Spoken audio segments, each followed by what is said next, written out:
Welcome back. Much of these past weeks I've spent in a somewhat of a daze. My heart was already heavy with the sorrow of people who are in pain.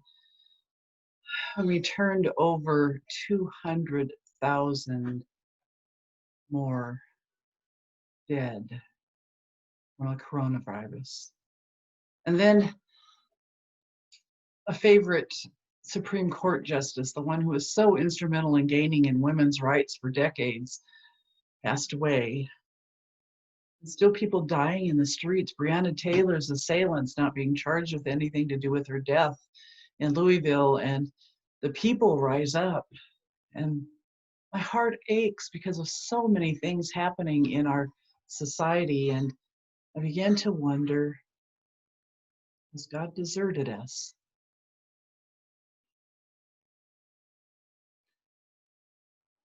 I came upon this reading from Habakkuk, from the first chapter. It expresses so much of what I've been feeling, and perhaps we all might express it as the prophet does. Oh Lord, how long shall I cry for help and you do not listen? Or cry to you violence and you will not save?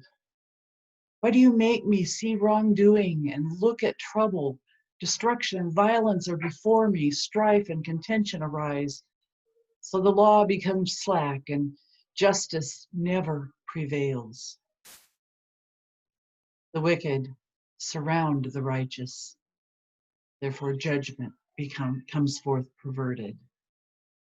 And in reading that, my cry becomes, how long, O Lord, how long?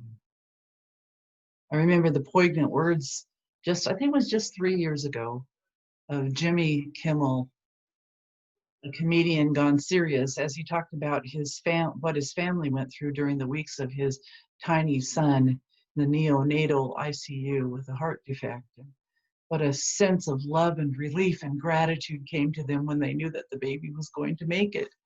And he spoke out strongly that the best healthcare system in the world would give every child the same level of care that his son received, and all children should receive life-saving care,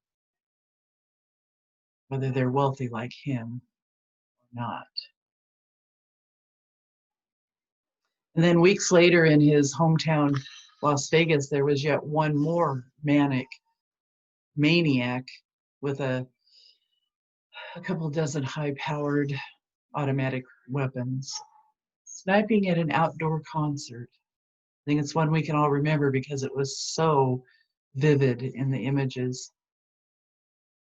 One phrase of his speech particularly sticks with me. He said, it's like a window was opened into hell.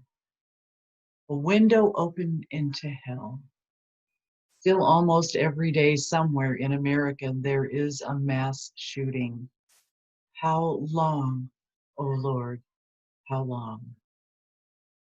Today we have a president who cannot say that there will be a peaceful transfer of power if he loses the coming election, threatening the very democracy of this nation. Another window into hell opening? What would that look like? What would another civil war be like? And for what purpose? How long, oh Lord, how long? Are you too feeling a rift in the force as tens of thousands continue to die, as a chasm of political division continues to widen? How do we who are Christian find ways to close those windows into hell? And how do we open some different windows, letting in the fresh air and light of God's holy presence to permeate our aching hearts and our grieving souls? There is a storm in full force in my soul today. I struggle to find the good news. I've watched comedy to try to turn off the negative, those negative, turbulent images and thoughts. I've read calming poems. I've read the Bible and fiction that is based on characters finding peace in their lives, plus some reading and TV watching just to escape. And yet tears of suffering run down, and my heart continues to quake, knowing that I don't want to turn off the anger and the sorrow just yet. We can't just forget about these things and move on until there's another incident that triggers our grief again. What would Jesus have us do? I can't believe that he would have us to sit back and do nothing at all,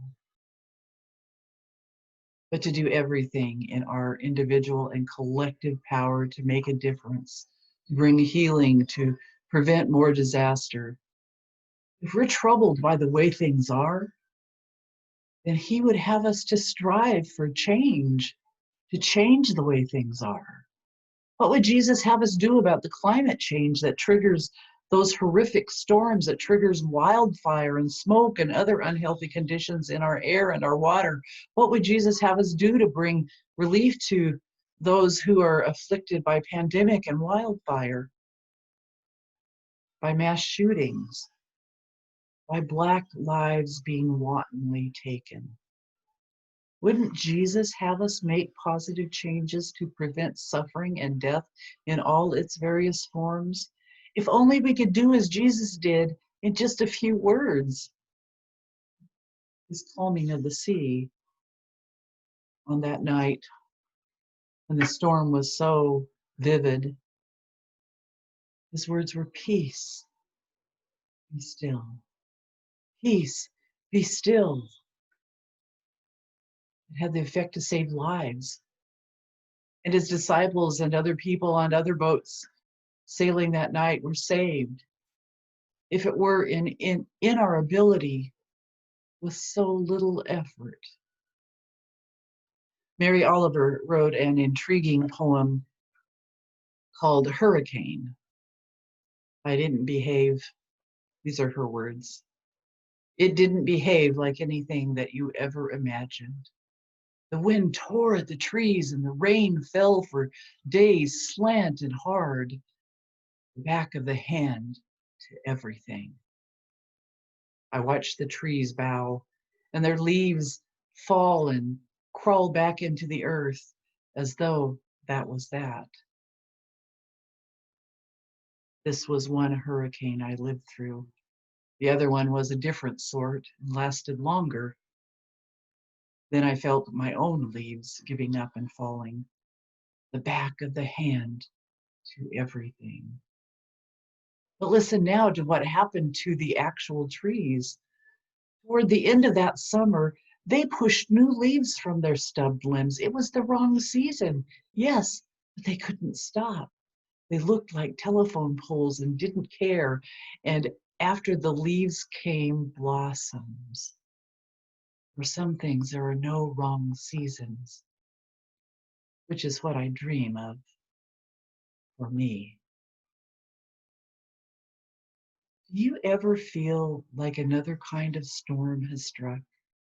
You and your loved ones have experienced the back of a hand to everything. That leaves are being stripped and falling back to the earth as if that were that. And we're left like bare stumps with raw emotions, set out there before the world, vulnerable to what may come. Mary Oliver also leaves us with a sense of hope, though, that even out of season, new leaves will grow, whether it be the actual trees or the trees of our lives. Like stumps give new growth and new leaves and even blossoms come forth. A branch shall grow forth from the stump of Jesse, says the Old Testament prophet. There is hope even in a stump. Listen again for that hope in Mary Oliver's writing, that hope for good news. But listen now to what happened to the actual trees. Toward the end of that summer, they pushed new leaves from their stubbed limbs. It was the wrong season, yes, but they couldn't help. They couldn't stop. They looked like telephone poles and didn't care. And after the leaves came blossoms. For some things, there are no wrong seasons, which is what I dream of for me. I had to be reminded then this week both by myself and by others, that in everything, good or bad or ugly or joyful or extreme, God is with us. God may be crying. God may also be laughing at us. God may be making plans for the next step to recovery from an evil. God does feel our emotion, pain or our sorrow, and our joy, our tears and confusion, or even when we think that we fully understand, which is rare, I might say. God is there in all our human struggles, offering a shoulder, or maybe even clapping for us. And whether it's the season or not, God is ready to set new leaf buds, recreating and making new and welcoming the blooming of new faith and hope and love in the midst of our struggle to survive, helping us to close those windows into hell and open new ones into heaven. How long, O Lord? Jesus' words to us so often have been, be not afraid, peace, be still.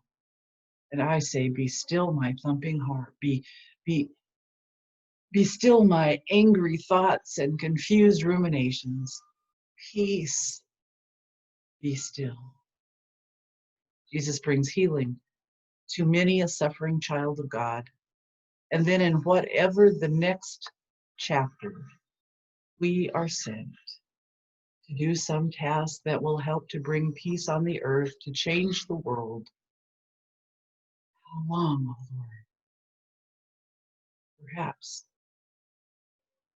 the answer is in God's good time.